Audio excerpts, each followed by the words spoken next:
So I've been practicing gratitude for 10 years. Right. So the question Every single comes, morning I wake up, Dr. Imran. Nearly every 6 out of 7 mornings, my first thought is I'm so grateful. Absolutely. And I'll start thinking, I'm grateful for my new apartment, I'm grateful for the sun outside, I'm grateful for this beautiful person that's in bed next to me.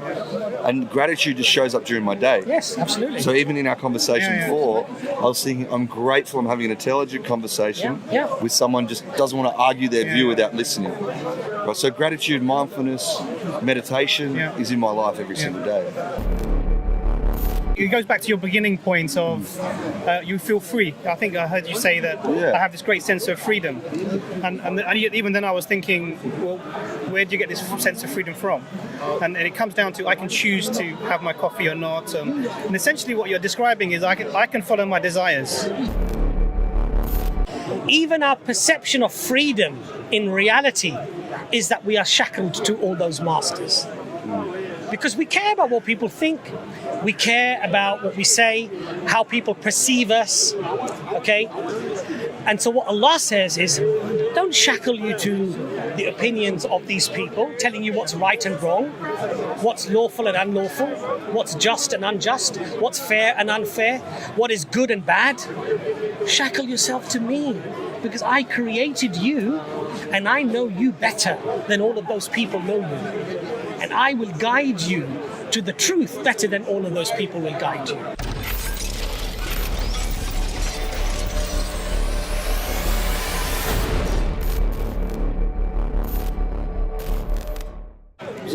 I like the idea of where you spoke about Allah will judge you by your intent. Yeah. Not so much by actually what happens, the outcome, but That's right. your intent behind it. So I feel encouraged to share my intent as someone that's curious about Islam. Very, very curious. And as a Westerner, there's so much fear that's laid upon Islam, just layers and layers of fear. Right? And that's natural, and I've got to dissolve that fear. So I come here with the intent to understand and nothing more, not to poke. Brother, I've already seen your video with Hamza. Yeah. And I said, if this brother ever comes to speak, I'd love to have a conversation with you. Abbas, was it? Abbas, yeah. Ben. So this meeting is something that I already desired.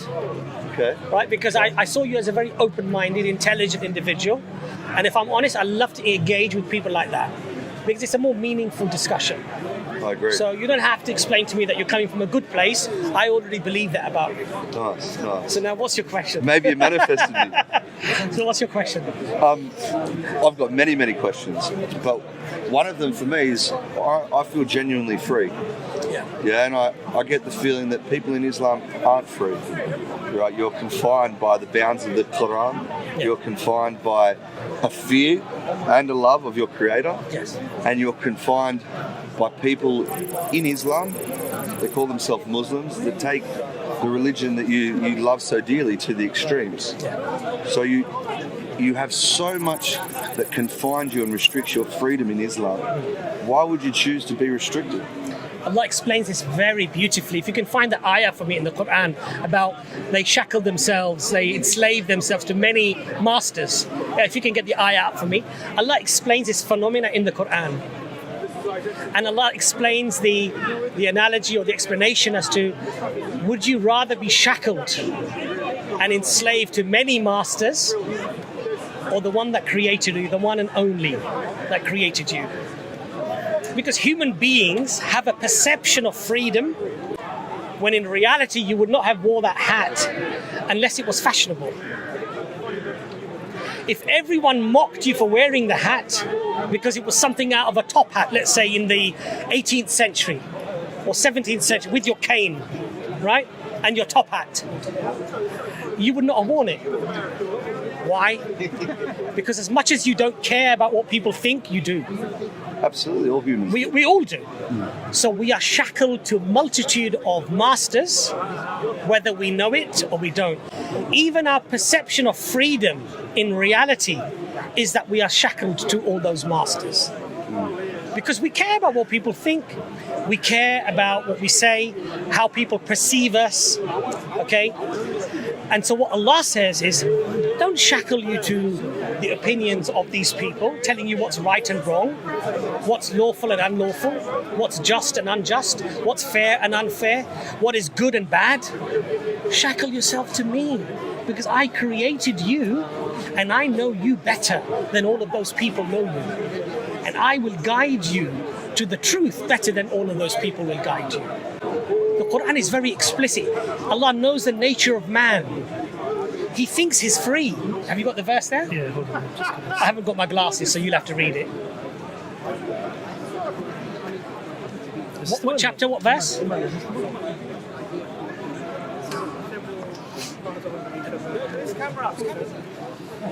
Can I read it? I think it's this one. This one here. Allah, I don't know, can you read it? just about. So this is chapter 39, verse 30, I believe. Is that right? So 39, 29. 29, okay. In the clear Quran, this is the translator, okay? Allah sets forth the parable of a slave owned by several quarrelsome masters, okay? And a slave owned by only one master. Are they equal in condition? Praise be to Allah. In fact, most of them do not know. So it's a beautiful, beautiful parable there. That if you truly want to be free, shackle yourself, enslave yourself to the one that created you, because he knows you better than you know yourself. And so the pressures that society might give me as a Muslim, oh, you're backward, you grow this beard, or you pray 5 times a day, you fast in a month. Why would you want to get hungry? I don't care what they say. I fast because Allah says to me that this is better. If only you knew, Allah says in the Quran, when He explains the fasting and He gives us the excuses why not to fast. So if you're ill or if you're traveling, you don't have to fast. You can miss your fast, make up for it afterwards. But then Allah explains, even though He gives you the excuses, He says, but if you knew, you would fast. You wouldn't make excuses. If only you knew. So you shackle yourself to the Creator. But we're all shackled. This concept of I'm free, I do what I want. No, you don't. No, we don't. We don't. But the idea of being shackled to your Creator, you're still shackled to something. Your freedom is still restricted in the very nature of being shackled. Yes. Yet if you become very conscious of yourself and to all your masters that you're shackled with, yes, slowly one by one you can release those shackles. Yes. Like for me, I like this hat. Yes. Yeah. Most of society likes the hat. Yes. Right. But I'm conscious of it. I'm conscious that it looks good, but I choose to be shackled to that type of fashion. I agree. Through my choice. I agree. Yeah. Same as some of the things that I might do, like coffee. Yes. Yeah. I can give up coffee, yes, or I can take coffee, yes, as opposed to alcohol. Yes. I can choose between them. So I choose to be shackled to yes, that because I've become conscious, yes, to show that I can give it away, yes, or I can bring it into my life. Yes. Now the point here is this, though, right? What benefits you from being shackled to those people or society or the laws or the culture or whatever else it might be, here and in the afterlife? Afterlife, I would say pretty much nothing. And here, I would say it's purely subjective. And in fact, many of those influences could be negative impacts on your life. So for example, I'll give you an example. Culturally, in England, probably in Australia as well, I know you guys like your Fosters, right? From the cradle to the grave, from the christening to the funeral, there's alcohol. Yes. Right? Absolutely. Culturally accepted, completely woven into society. Now, you're shackled with that because that's how things are, right? And that's how you've done them. But what does Allah tell you? Allah says, look, if you shackle yourself to me, I tell you in chapter 2 that in both gambling and intoxicants is all drugs, including alcohol. The harms outstrip the benefits. That's why I've made it forbidden for you. But it doesn't include the shisha. Well, the scholars say that if you smoke shisha with tobacco, knowing that it causes you cancer and causes you problems, then there is a ruling that some would say it's haram, forbidden. Knowingly to cause yourself harm, you're not allowed to do it in Islam. Some people would say that it's undesirable or strongly undesirable, but there is quite a major ruling as well that says that it's haram, forbidden, if it's tobacco. So if it's some sort of scent that can't harm you, then it would be a situation that would be down to the individual. And now, the point that I'm making to you is this, that being shackled has consequences. Because what are you being shackled to when you're being shackled to the Creator? When you enslave yourself to the Creator, what are you actually doing? Is it detrimental or beneficial? That's the point, right? Because if it's detrimental, i.e., gives you health problems, causes you problems in your life, if it increases suicide, stress. It's interesting, it does increase suicide. No, actually the study shows the exact opposite. Being shackled to the Creator increases suicide when people take it to the extreme. It's exact opposite. When you have social experiments. Protective. So if I'm speaking to someone who's brother, this is Brother Imran. I heard your conversation. You heard the conversation. We're all part of one group. We're all part of one group. What group's that? EFDawah. So we all come down normally as a group. We didn't come down last week, I think, when you were here, or the week before. But Brother Dr. Imran is part of the group. Hamza had me covered. Hamza had you covered. If you see people who are suicidal, when I'm questioning them to see how severe this is, a protective factor that I would consider something to protect them from that is a belief in a hereafter.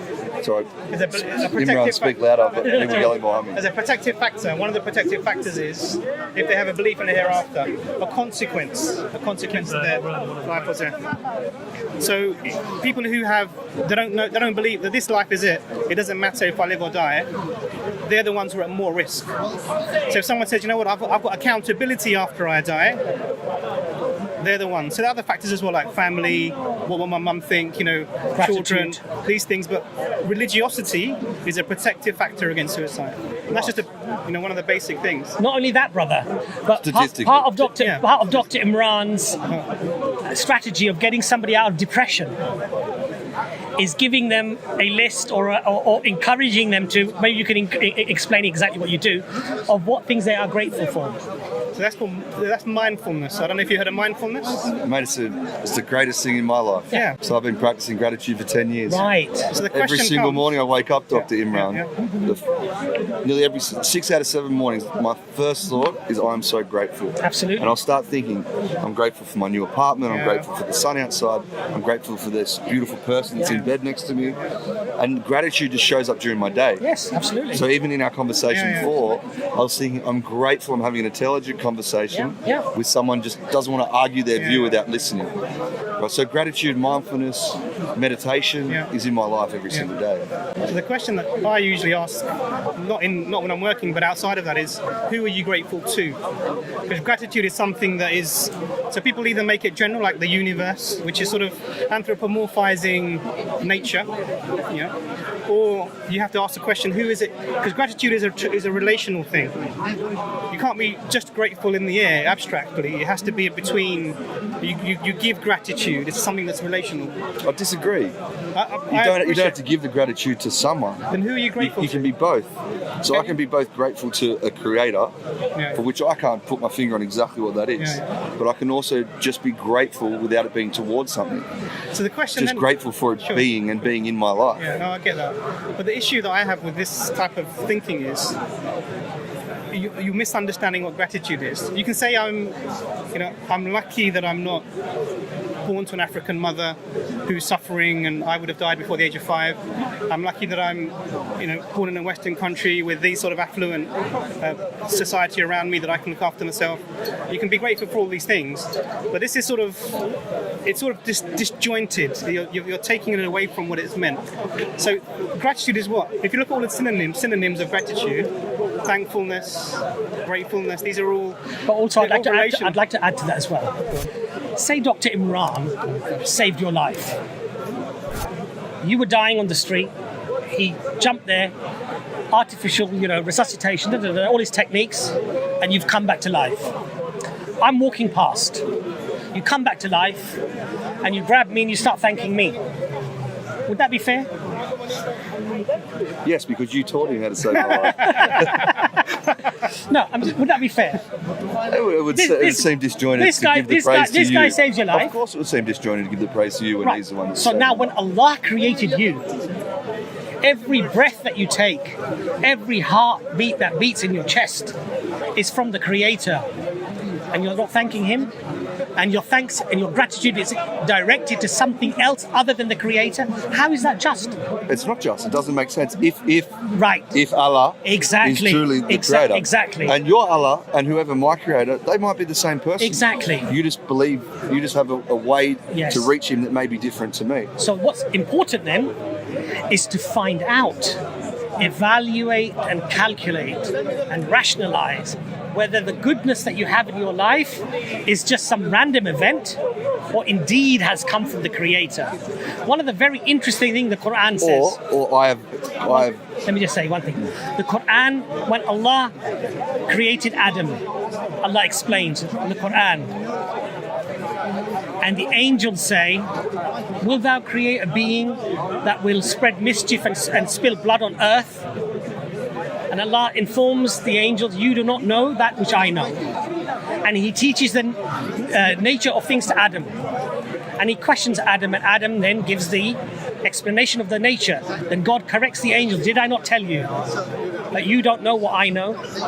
When Satan is told to submit to Adam, to bow to Adam, not bowing of worship, but just bowing through the order of the Creator, he refuses. He said, I'm made of fire and he's made of clay, earth. I am superior to him. So Allah says, you are disgraced. He says, give me respite till the day of judgment, till the hour. Allah says, respite is granted. He says, and I will approach them from their left and their right, from in front and from behind, and you will find very few of them grateful. So gratitude was linked to the very essence of creation and the very essence of disbelief from when Adam was created. And what did this Satan say? Satan said, you will find very few of them grateful. And humanity today, any hardship that, why me? Why is my life? Woe is me. Why always me? Blame. Or they have gratitude, but they don't direct it to the Creator. So we feel that this is something that is inspired by Satan to humanity. Now, can we ever be truly grateful of the Creator? We can't. Because when Allah talks about Ibrahim alayhi salam, Prophet Abraham in the Quran, who Allah mentions as Khalilullah, the friend of Allah. When He explains the nature of Ibrahim alayhi salam, Allah says, and he was grateful for some of the things that we gave him. Because absolute gratitude cannot be achieved. We can only attempt. There's always more you can be grateful for. We can only attempt. So as Dr. Zimran's explanation to you was, that gratitude, when we think about gratitude, who the gratitude is focused towards is very important. Because if your gratitude when He saved your life is in fact for me, everybody, including yourself, once you realize, would think, well, that was a bit unfair, wasn't it? He saved his life. I'm going to be grateful to him.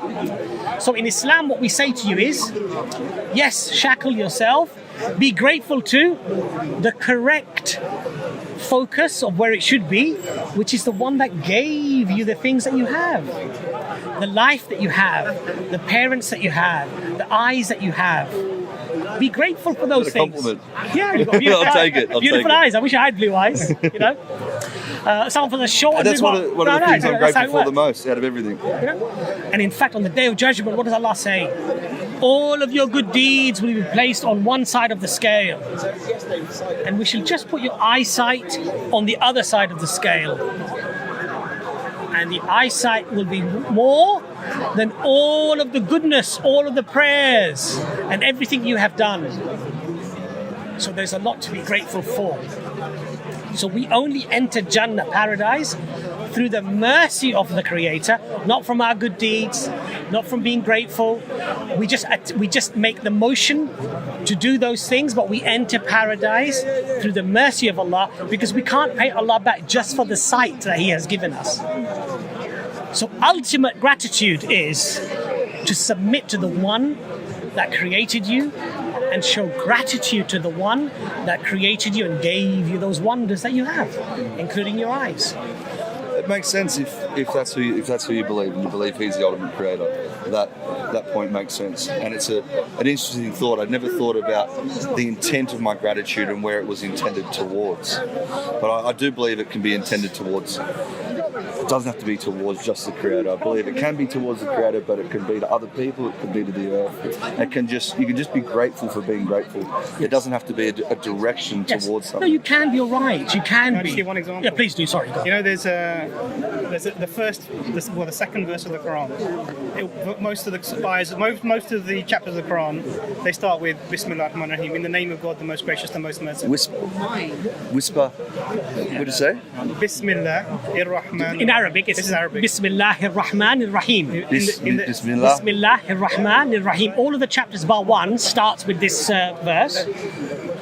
The second verse that you find in the Quran is all praise belongs to God. So this is the first chapter of the Quran. It's only 7 verses. Speak. I know you're a softly-spoken I'm a softly-spoken man. man. You I'll need to try and speak make up. it Come here. You come No, on with it's okay. So the first chapter of the Quran is only 7 verses, yeah, and it lays out our relationship with the Creator. Basically, if you want a fundamental, how does Islam work? The first chapter of the Quran gives you this in a nutshell. So the first part is all praise belongs to God. So Alhamdulillah Rabbil Alameen, He is the Lord of all the worlds. So this world, any other world you can think of, He is the one who is Lord of them. Okay? So this is our fundamental relationship. He is the one who is the most merciful and the specifically merciful. This is what goes on. So generally merciful. So all the things that you have in your life, despite not worshipping Him, your family, your health, your wealth, everything that you're grateful for, generally grateful, it comes from Him. This is mercy from Him. And then specifically what is in your life. So if you're someone who is worshipping the Creator and He gives you a special type of specific mercy, that comes from Him as well. Does that make sense? Yeah, it makes sense. And it says, you alone we worship and you alone we ask for help. So this is one of the really important things. So He's the one who is our object of worship. Allah, the God. Yeah. So like during the week I was thinking, and I know that there's pillars in Islam, yeah? Yeah. So there's prayer 5 times a day, there's going to Mecca one of them? If you have the means or you have the health. Yeah, and the other pillars are? Zakat, which is charity. Fasting. Charity. Yeah, so the first one is Fasting. Iman, which is the belief in the oneness of God Almighty, without attributing any partners to God. Which is the praying part, is it? No, this is the Iman, the article of faith. The Shahada, which is the foundational concept of what we believe, which is that there is one God without partners. Then there's the Salah, which is the prayer 5 times a day. And then we have zakat, which is the fasting. And then we have zakah, which is charity. And then the final one is the hajj, which is the going to Mecca once in your lifetime. If you have the means and the health, then you should go once in your lifetime. If you don't have... And the other two? The last two? These are the 5 articles of the... So to think about them, to think about charity, yeah, with or without Islam, charity is a great thing, yeah, and the greatest gift in life is the gift of giving, right? So that just makes sense. That's just a no-brainer. So charity, it's fantastic. It's going to make you feel good. You're going to be buzzing off charity. So you speak about 5 times prayer per day, yeah. The act of spending time with yourself, right? Whether it's meditation, whether it's prayer, whether it's towards whatever your God may be, the act of doing that 5 times a day is good. It's great in itself, right? So that part, whether you're a Muslim or not, is going to create an incredible spiritual awakening. Yeah, it's going to help your mind. Yeah. It's going to bring your mind to theta waves. It's a positive thing. Yeah. The act of traveling. Yes. Right. Any travel is good for the soul. It's good for the human. It makes sense. That part makes sense. Whether you're a Muslim or a non-Muslim, traveling is a good thing. The other one was 2 more. The Hajj, the going to the pilgrimage. Yeah, traveling. Yeah. Well, You've covered everything. Fasting. Fasting. There's so many studies that prove that fasting is a good thing for the human body. I've done 48-hour fasts, 24-hour fasts myself. It's hard, but after a few hours, you get to a point where it's like you're on drugs. Yeah. Right? So these people during Ramadan, they're like, oh my God, this is amazing. It's not so much that they're connected to their creator, it's the fasting that's created that feeling within them. So it makes sense to me that so many people embrace Islam and these 5 pillars, and they start to buzz and they feel amazing. But with or without Islam, doing those things will create that same feeling. There's a fundamental difference. Yeah. I'm assuming you're coming from an atheist background. No, What not at all. background are you coming from? I'm coming from someone that believes that I'm a powerful creator myself, and I decode the world. I can put intent and thought towards goals. Okay. Yeah, and I can have a higher likelihood of increasing the opportunity for them to happen. I believe we live in a sea of potential. I believe there's a creator, for which I don't know him, or him or her, or what that is. Okay. I believe to be good to other humans, and I believe that if I've got more good in my life than bad, ultimately heaven, whatever's there, that's where I'm going. I'll go to an amazing Before we place. go to that explanation, you mentioned something very important, and you said doing those things makes you feel good. Absolutely. Right. You're right. There is With or without Islam. okay, but the point now is this: that feeling good about doing something, like fasting, for example, you will have a different sense of what that feeling is to what I would have. Yes. So there would be a physical feeling, you're right, a health benefit, let's say for argument's sake, or clearing one's mind or whatever. But when I open my fast and I say those prayers, or when the hunger pangs strike me and I see food and I deny the food, not for the sake of health or the sake of, I mustn't do it because I'm fasting, but because Allah will be pleased with me as a consequence. What that does then, it connects you to the Creator, and it reinforces that connection with the Creator. So even now when I'm not fasting, when another wrong comes my way, and I know that, for example, I'm married, this woman, I shouldn't be with her because this is haram. I'm conscious of my Creator more because during the month of Ramadan, I enhance that connection with the Creator. I forbade those things. You built your self-control. You build your self-control, right? So this is why the ulama, the scholars say that the person who leaves the month of Ramadan, if he hasn't changed at the end of Ramadan, then it may be that he hasn't achieved very much in Ramadan. In other words, it's not just a physical change or a feeling good, but your connection with the Creator has to have been enhanced as a consequence of following those teachings. And if they have, then you have truly embraced the essence of what fasting is. You understand my point? So after Ramadan, there might be something that you might have ordinarily approached. So you'll find many people who give up smoking after Ramadan. Because during Ramadan, they say, you know what? First of all, there's a question mark. Is it halal? Is it not halal? Is it forbidden or whatever? So I'll just leave it. Then they say, maybe after my fast, I'll have a couple. And then they say, no, because in the prayer, we're told that you should smell nice. Don't have foul smells coming from your mouth. Brush your teeth. Be clean. So maybe I won't do it in the prayer either. So they leave it for the month. Then after the month ends, some people say, well, you know what? I've left it for a month. Maybe I can do this. I'll leave it. And many people give up. So the month of Ramadan is a multifaceted benefit. Yes, there are health benefits, but there are spiritual benefits. There is a training. And even in psychology, you learn that when you train yourself to do something repetitively, you become better at it. Absolutely. Yes? So, but is it without Islam, if you follow the same month of Ramadan without a religious focus or a belief in the Creator, you'll get the same benefits as self-control. But our life is not in this world. We have an afterlife. This is a later point. Yeah. You're talking these. So the point you're making, it goes back to your beginning point of you feel free. I think I heard you say that I have this great sense of freedom, and even then I was thinking, well, where do you get this sense of freedom from? and it comes down to I can choose to have my coffee or not. And essentially, what you're describing is I can follow my desires, and you feel this is a freedom. I can. You can. Yeah.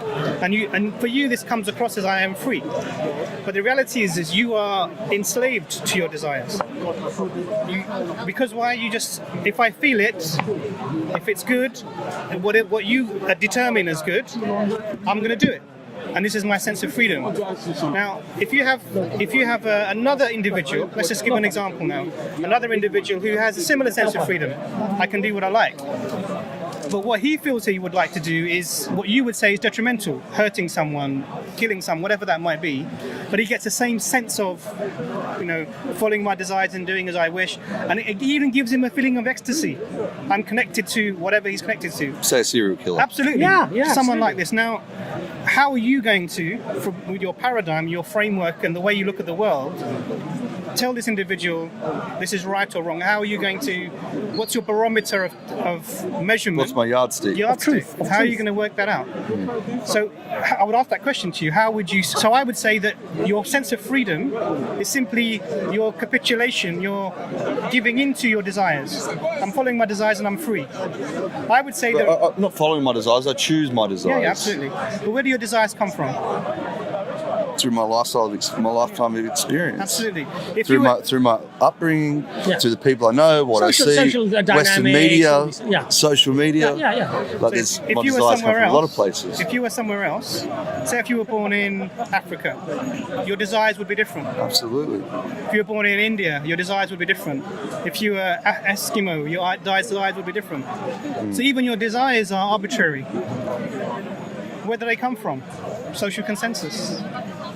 You find what you enjoy, what you think the society has taught you to enjoy. Social consensus and through my own experience. Definitely. Definitely. But your through my experience is of the society. So even your experience of what I enjoy has come via the society. Rugby or Australian football. In another place it will be soccer. I wouldn't want to play next to him. In another, No. In another place it will be another sport. I would avoid. I'd just let you do the There goal. where you are, coffee in another place. We drink spring water from the mountains. Now these are all arbitrary. Completely. Now the question then comes: why is your arbitrary desires that you feel give you freedom? Why do they hold any value or any? Why should we give them any weight compared to someone else's? Now, if you're doing this from your own self, I am. Because you said something. I am. It's almost like a law of attraction. Creator, Almost like a law of attraction type of scenario. Why can that not be the same for someone else who's doing what you would deem as bad? So, for example, if there is a serial killer, and he gets the same feelings that you're getting from enjoying yourself and following your freedoms, your desires, but for him, there's something in there that we would say is wrong. We have a different way of saying it's wrong. You would say it's wrong as well. The question is, how are you going to say to that individual, this is not right, you shouldn't be doing this? He says, well, I get this ecstasy, I get this connection, I think of these things and I want these things, and they come to me. You think that's wrong, I think that's wrong. It just makes sense that it's wrong. But it makes sense to us. It's not going to make sense to him. Yeah. Right, so I can't argue that point. So this is the difference now. This is where I was saying this is the problem now. So for me, when I see you, I see a great individual shackled to his desires.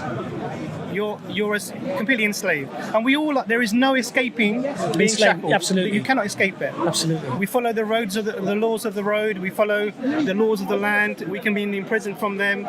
We eat because we have to. We drink because we have to. These are just physical laws that we're bound to. We have to breathe. We have to have water. We're shackled. I can't fly. But you speak about the yardstick, the yardstick that Muslims follow, which is the Quran essentially, and the Hadith. That's that yardstick. Where you can't let that yardstick go. So there's another. You can never let that go. Sure. Once you choose Islam, you can never ever let that go. Well, I can choose what my yardstick is, and that yardstick can change to me. But brother, the question here is there's a fundamental. So I'm just trying to. So chain of thought. Sorry. So this approach of I can change my yardstick. What is that? What are you actually saying to me? Well, through my life experience, I can upgrade what's right and what's wrong in my world through my life experience and through the people around me. Depends on the countries I go to. You know, like I can upgrade and improve. But this yardstick will always limit you with Islam, or may always limit you with Islam, because it can never move. It is what it is. The Quran is written, and so many people remember it. It cannot be changed. Yeah. Right? Yet society can change so dramatically, yet this yardstick just stays firm, solid, even with its flaws. Yeah. Right? And as a Muslim, you know it has its flaws. So I would disagree. No, I would disagree as well. What I want to say, a couple of things. I just want to iron out a few points. So it's really great. I've got a big smile over here. So it's really great because what you've said is I can update what is right and wrong. Yeah. Now for me that's a upgrade. Upgrade.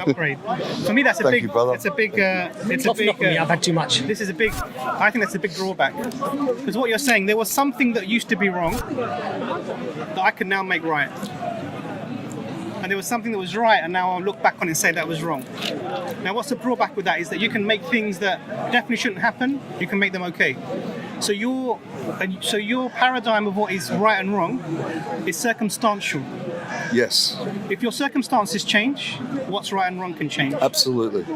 So I'll give an example, and I'll give an extreme example. I know this is an extreme example, so I apologise here, but I'm going to give an extreme example. There was a circumstance in the 1930s and 40s in Germany when it was okay, I'm not saying it was okay, I'm just saying it was okay, to annihilate 6 million people.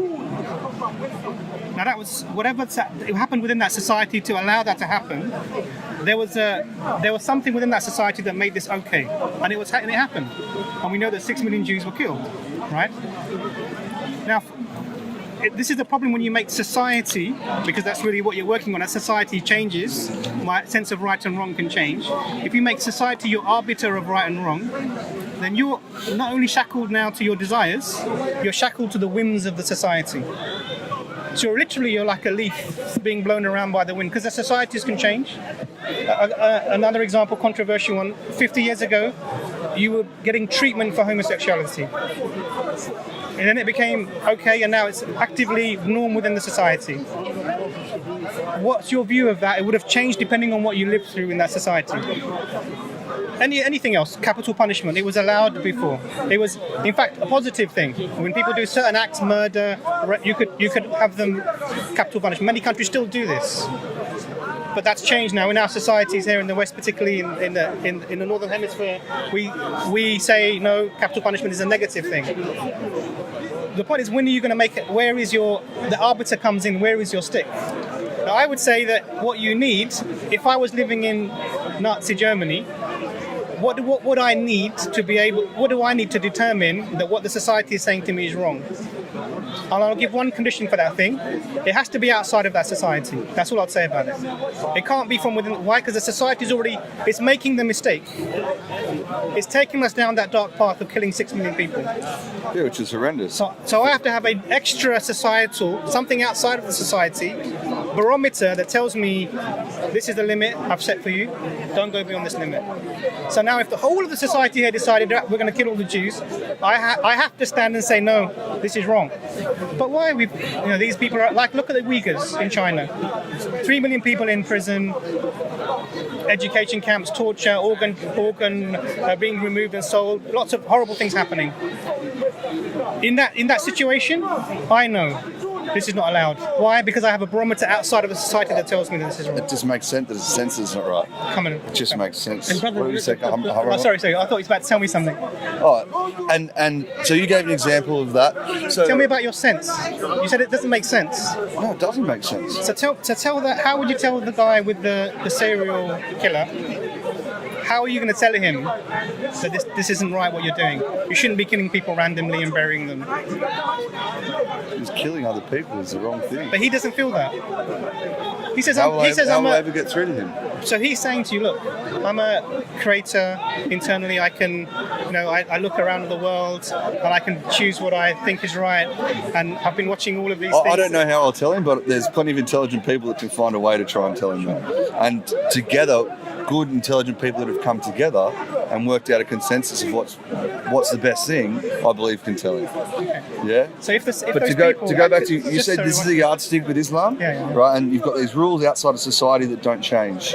Yet, how have they changed in Islam from when Muhammad was alive, right? And his wife Aisha was however old. I know this is a common people just yell at Muslims to cause offence. Yet now most people in Islam believe that you can't wed a young woman. Yeah, you're right. Most people believe that. There's a reason for that. There's a Right, reason. we'll come to that. So the yardstick has changed for you Muslims because no. now what In front of the question. Finish your question. Yeah, it's not. We come to it. So now it isn't right because you believe the laws of the land have changed, have upgraded, and you can't just have a very young wife in the Western world in Islam. So let's approach this. Okay. Sorry. No. Go ahead. Your explanation is a lot better than mine anyway. So I would say the yardstick hasn't changed. The what, sorry? The yardstick hasn't changed, Okay. and I'll explain why that is. So just to finish off the previous example, because we have this yardstick that's outside of society, we can look at people within society and we can say that what you're doing is wrong, not because I think it, not because the consensus thinks it, because there was a consensus when it was okay to kill 6 million Jews. We don't take that. There is something beyond us that has given us this limit, and we don't cross this limit. And that's so that we can then, and this is where the law would come from in terms of how you conduct yourself on the earth. Sharia. Absolutely. Now the question then comes, okay, what about this example of wedding a 9-year-old in the 7th century, and has the law changed? So the question is, what were the criteria that were being used at that time for this marriage to take place?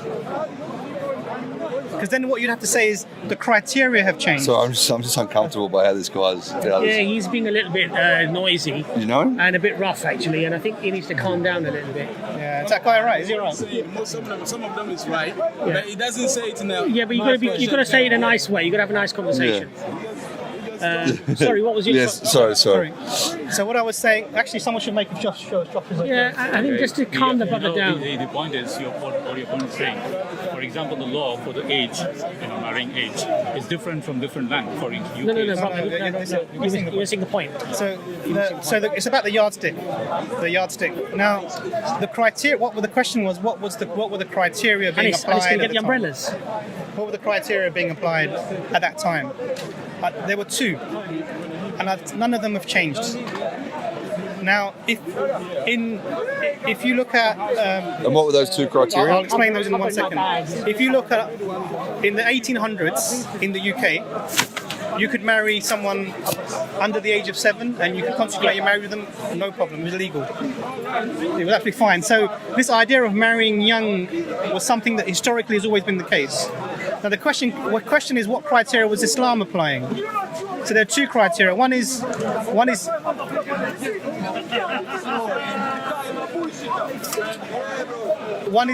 he's a bit aggressive, isn't he? So one is biological readiness, and sorry, all right.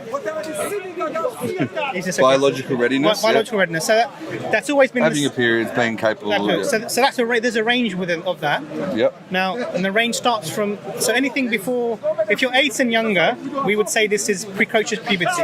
Now, this is puberty before its time. So 9 and onwards is normal puberty.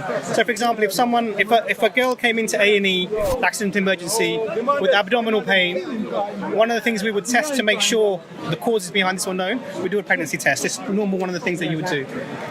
The second criteria is societal readiness. Now, societal readiness is social dynamics, mature. basically. Does the society believe that this person is now eligible, ready for marriage? So the biological readiness that always varies depending on where you are. If you're in a hotter climate, if you have greater access to calories, the puberty tends to come earlier. If you're in a colder environment, so the northern hemisphere, it tends to come later. This is just biology. The societal readiness can vary. So in the time when, there wasn't schools, there weren't these things, people were becoming ready to act within the society, to do the things they were meant to do, to look after household, etc., from a very early age. Yes, and what we find is that has changed. So now we get people in their 30s who can't look after themselves. So then, it's like by that point, societal readiness in some parts of the Middle East is going to regress.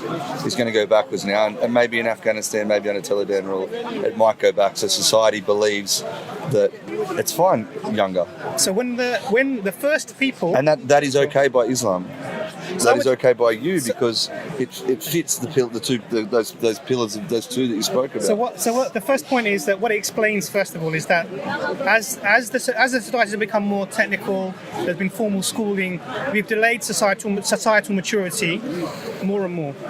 In fact, some of the first people in this is in the 1800s to say that the age of consent, the age of marriage should be 18 and above were Muslims, amongst the Muslim scholars, the Hanbali scholars, if I remember rightly, and they were saying that this is just a change of the society.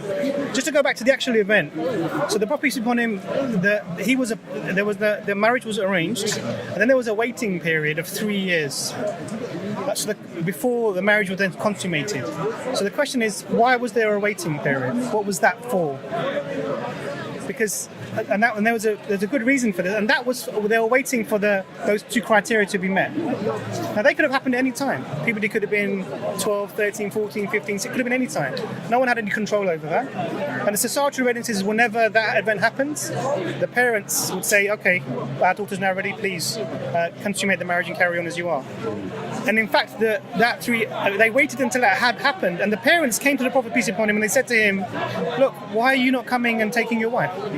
Because according to that society, it was okay. Now, in this society, people only lived to 40, so they had to marry younger. They had to 28. Keep kids. So I think in the Middle East, the average age was around 28. In the Western Hemisphere, if you look at the times when, the lowest life expectancy, again, you're talking about high 20s, low 30s. So now the point here is, you could potentially, and remember, there was a lot of people who died very early as well. So if you had a bladder infection, for example, in the 10th century or something, you could be dead within 3 months, right? You could be 15, you could be 12, right? So the point here is, as Imran explained, that we're talking about a different time, and there's a very interesting way of looking at this. It's called the fallacy of presentism.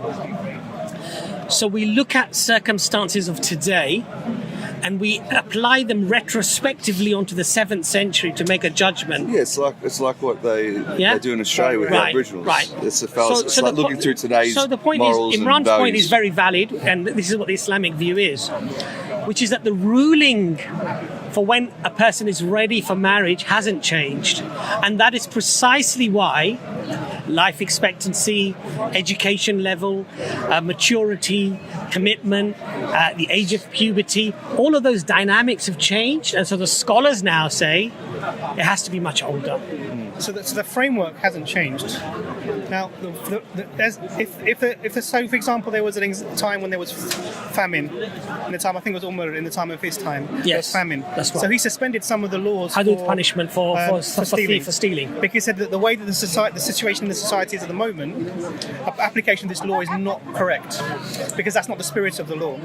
So it's not this idea of a rigidness. So we have sort of fundamental foundations that don't change. There's a framework that the scholars work within to apply to a situation. So if I went to, for example, there was a brother who was Christian background, he became Muslim, and he asked the question, look, if I go to my parents' home, they're going to give me Christmas pudding.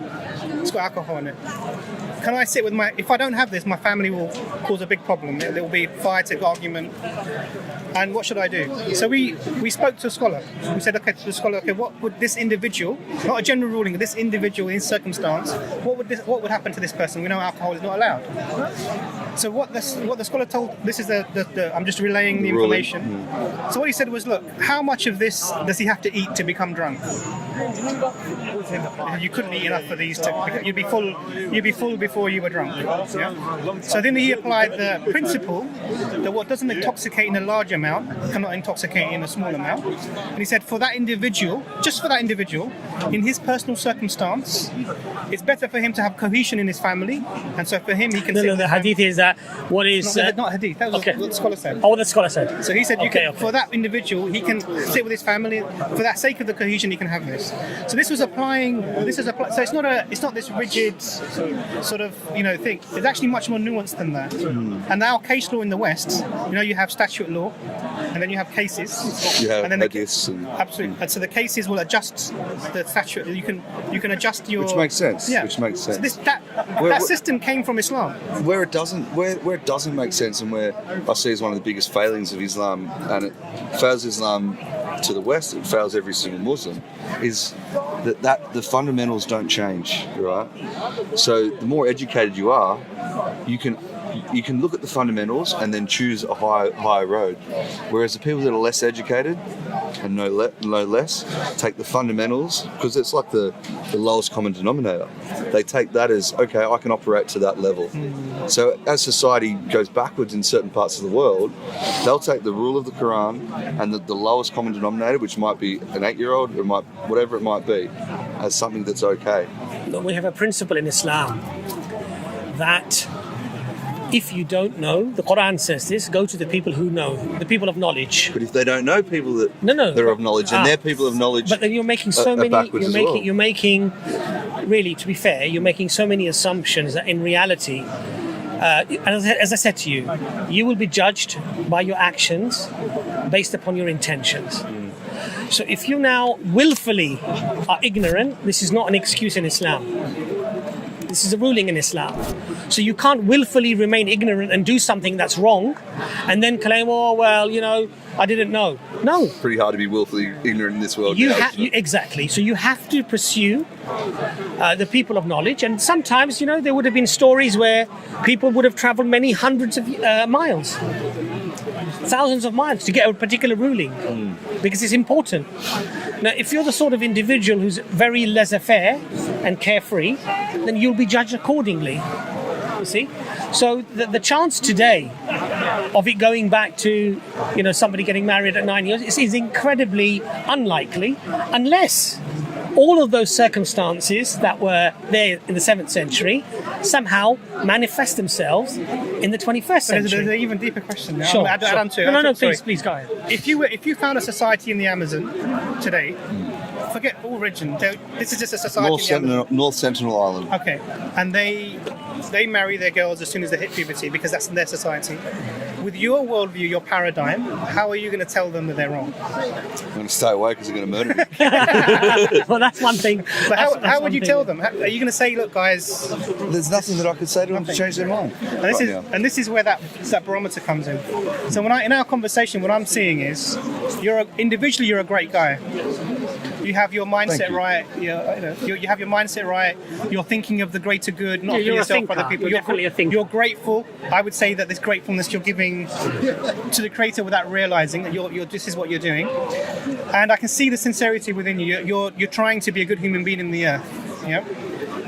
One of the things that's missing for you is this idea of we need to come to this idea of God and establishing either the existence, if you don't believe that, you're not sure about that, or why Islam compared to anything else. That's something that we have to discuss.